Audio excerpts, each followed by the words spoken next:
मन की दौड़ कैसे खत्म हो, ये प्रश्न है ना। पहले तो जानो कि मन दौड़ रहा है। ये तो बहुत ही कम लोग अपने मन के प्रति इतने सजग हैं कि जान सकते हैं कि हाँ, मेरा मन दौड़ रहा है, इस तरफ कभी कभी उस तरफ। कहाँ जा रहा है ये मन, ये देखो। आप दुनिया में हर चीज़ का विश्लेषण करते रहते हैं ना, ये सही है, ये गलत है, ये अच्छा है, ये बुरा है। कभी अपने मन का विश्लेषण किया है? ये प्रयोग करें, 5-10 मिनट आंखें बंद करें और देखें, खुद अपने मन को देखें। किस चिंता में डूबा हुआ है, क्या सोच रहा है। अगर आप सजगता से देखेंगे तो आपको ये पता चलेगा कि मन सिर्फ 2 चीज़ों की ओर दौड़ता है, सिर्फ 2। इस पूरे ब्रह्मांड में कोई तीसरी चीज़ है ही नहीं। केवल 2 चीज़ें हैं। क्या है वो? एक है राग, दूसरा है द्वेष। राग मतलब क्या? ये चाहिए, मुझे ये पसंद है, ये अच्छा लगता है, ऐसा ही होना चाहिए, ये ही अच्छा है, ये सही है, ये सब राग है। तो द्वेष क्या हुआ?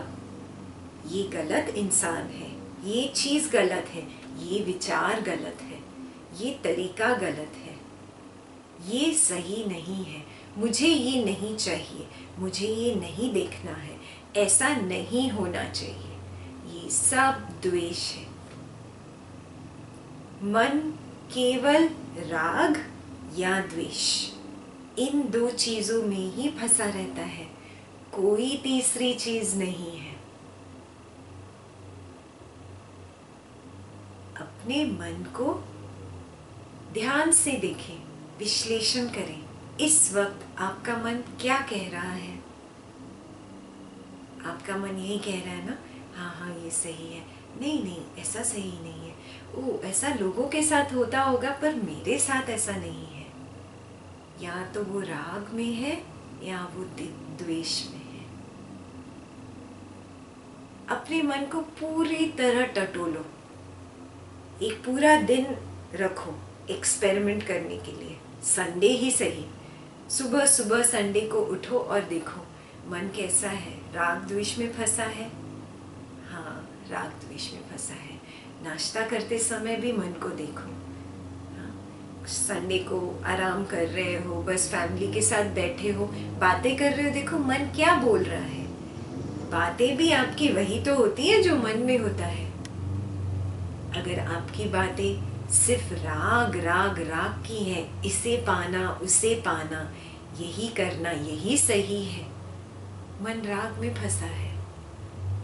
और अगर आपकी बातें हैं ये नहीं चाहिए, ये गलत है, वो इंसान नहीं पसंद है, तो मन द्वेष में है। राग और द्वेष के परे तो मन बहुत मुश्किल से जा रहा है। इसे सजगता कहते हैं।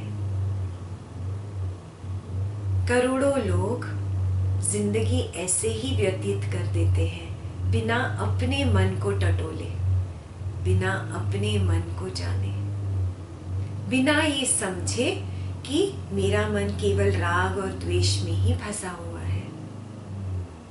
और वो ऐसे ही दुनिया छोड़ के चले जाते हैं। होश में कहाँ जीते हैं? क्या तुम होश में हो? खुद से पूछो। तो पहला कदम क्या है? अपने मन को भटकने से रोकने का पहला कदम है केवल सजगता, केवल जागना, केवल देखना कि हाँ, मेरा मन राग और द्वेष में फंसा हुआ है। केवल पहचानना। ये वीरों के लिए है। जो वीर नहीं है, जो डरपोक के किस्म के लोग हैं, उनका ईगो आ जाता है और कहता है कि नहीं नहीं, मैं तो ऐसा नहीं हूँ, है ना। सिर्फ वीरों के लिए है ये होमवर्क, ये एक्सरसाइज। तो अगर आप वीर हो तो आप ये कर पाओगे। तो क्या है पहला कदम? सजग होना कि मेरे मन में इस वक्त ये राग है और ये द्वेष है। ये पहला कदम। दूसरा कदम, ठीक है, मुझे पता चल गया और मैंने वीरों की भांति स्वीकार कर लिया कि मेरे मन में ये राग है और ये द्वेष है। तो अब मैं इस राग और द्वेष के बारे में अब क्या करूं? जिंदगी तो ऐसे ही मेरी व्यतीत होती है। अगर मैं ये नहीं कहूँगा कि ये चीज़ सही है, तो फिर मैं उस दिशा में कदम रख के आगे कैसे बढ़ पाऊंगा? जिंदगी तो ऐसे ही चलती है ना। ये गलत विचार धारणा है। हम सोचते हैं कि हमारा मन हमें बताता है कि हमें इस दिशा में जाना है या उस दिशा में।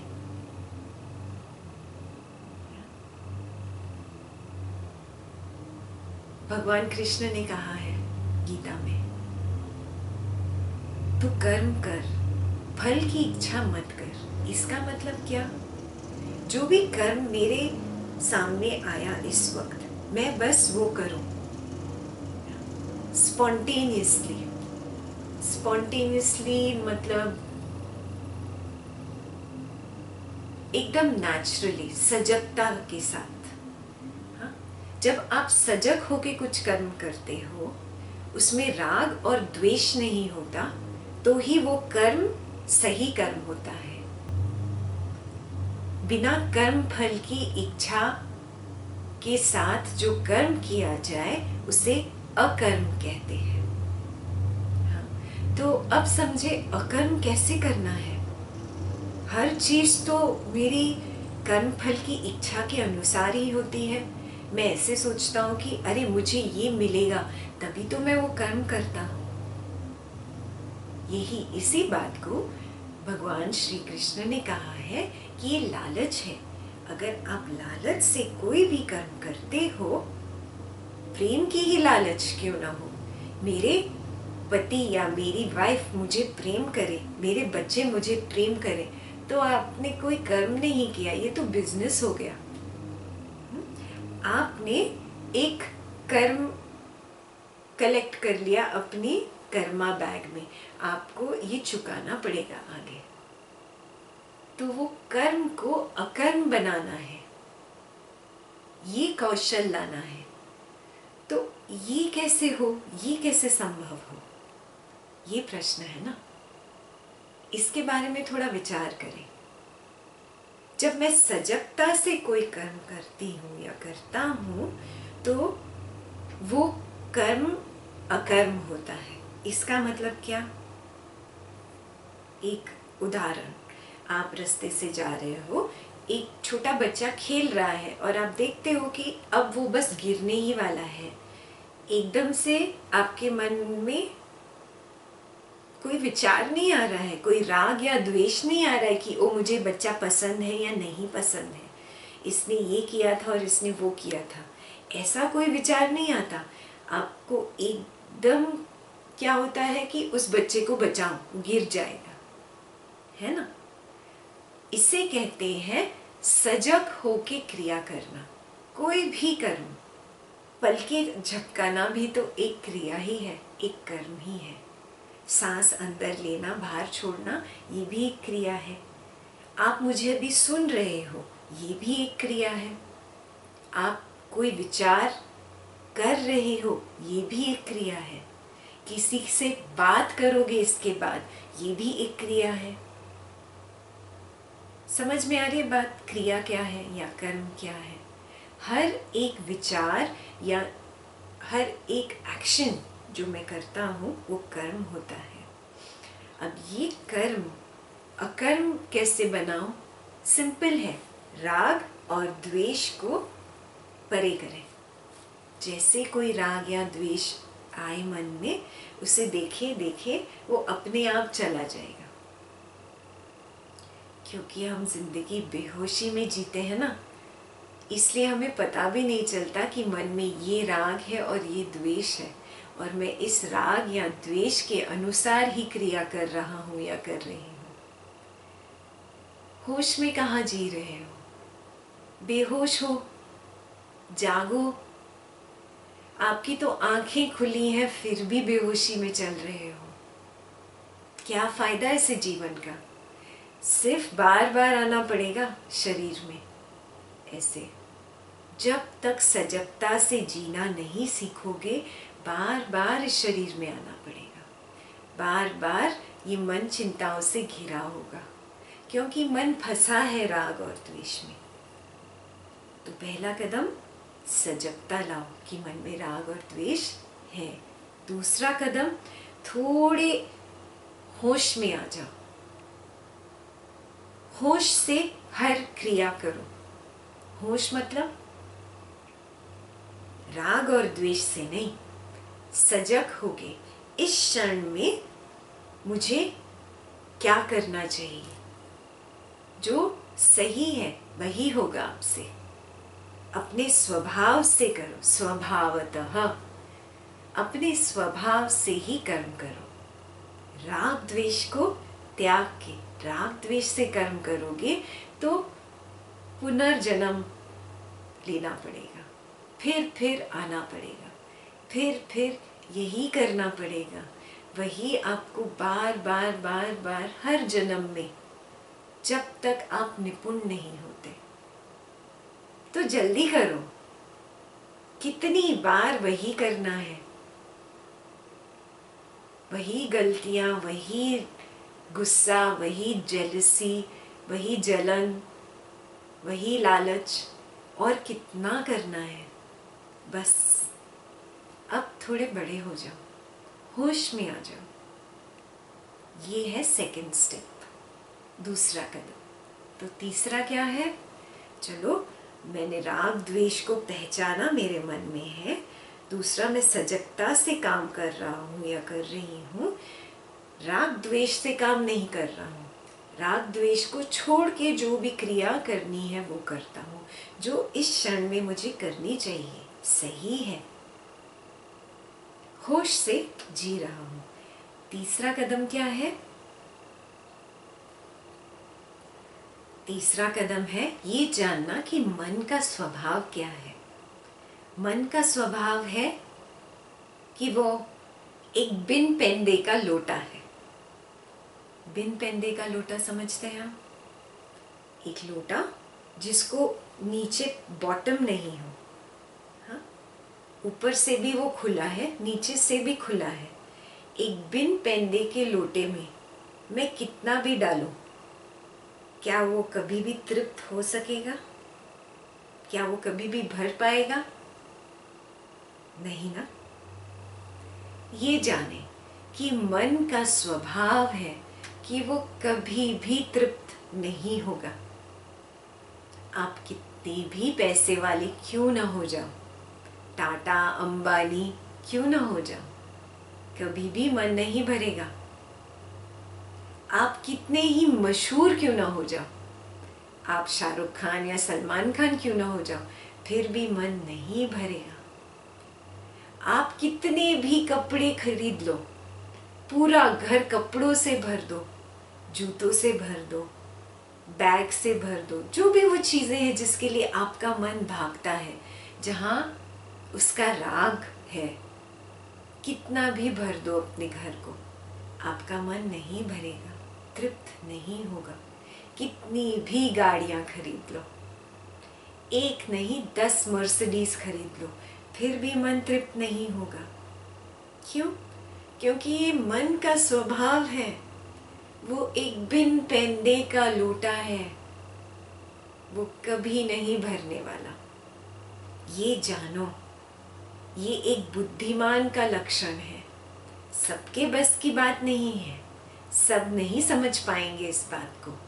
कोई कोई समझ भी जाएंगे, पर फिर उनका मन उन पे इतना हावी हो जाता है कि नहीं नहीं, ये तो ज्ञान अच्छी बात है 5-10 मिनट सुनना, पर फिर वो अपनी डेली लाइफ में चले जाएंगे और वही सब शुरू हो जाता है। नहीं, ज्ञान 5-10 मिनट या हर शाम सुनने की चीज़ नहीं है।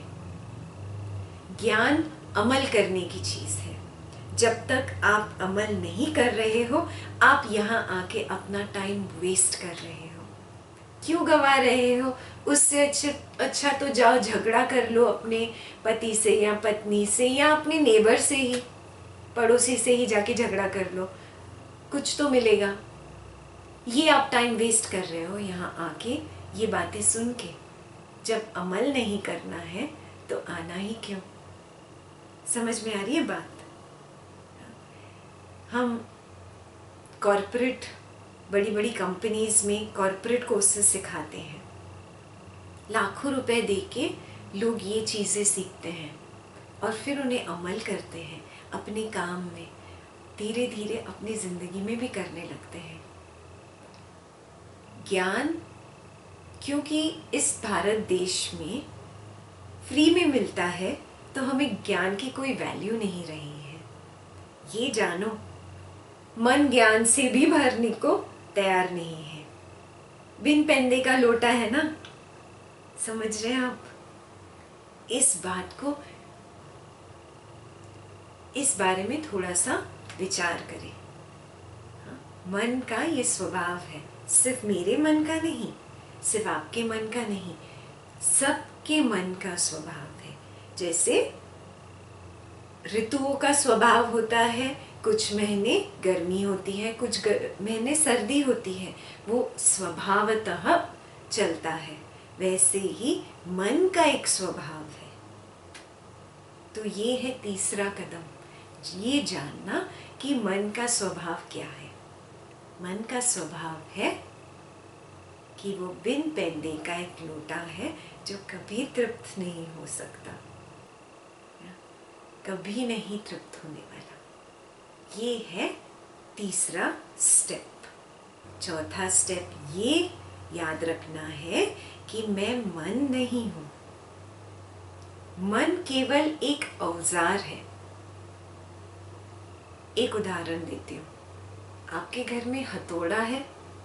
हथौड़ा केवल एक औजार है। जब आपको कील ठोकनी होती है दीवार पे, आप हथौड़ा उठाते हो, उसे इस्तेमाल करते हो और उसे अपनी जगह पे रख देते हो। हथौड़ा आपकी जिंदगी का मालिक नहीं बन जाता। सही बात है? मन भी केवल एक औजार है। मैं मन नहीं हूं, मैं ये शरीर भी नहीं हूं। ये शरीर और मन केवल औजार है। कर्म काटने के लिए मुझे किसी न किसी शरीर में आना ही था। मन केवल वो कंप्यूटर है जो इस शरीर को चलाता है। याद रखें, ये स्मरण रखें कि वो केवल मेरा एक औजार है। मैं न शरीर हूं न मन हूं, मैं उससे परे हूं। तो अगर मैं मन से परे हूं तो मैं देख सकता हूं या देख सकती हूं कि मन में राग और द्वेष आ रहे हैं। तभी तो पता चल रहा है आपको। अगर आप एक होते तो कैसे देख पाते? क्या आप अपनी शक्ल अभी देख पा रहे हैं? नहीं ना। आप अगर आईने के सामने जाएंगे, जब दो होते हैं तभी तो आप देख पाते हो। समझ आ रही है बात? ज्ञान वो आईना है जो आपको दिखाता है कि आप अलग हो और मन अलग है। मैं मन नहीं हूं, मैं शरीर भी नहीं हूं। ये मन मेरी जिंदगी का मालिक हो गया है। मैंने उस औजार को इतना पावर दे दिया है कि वो मेरी जिंदगी का मालिक हो गया है।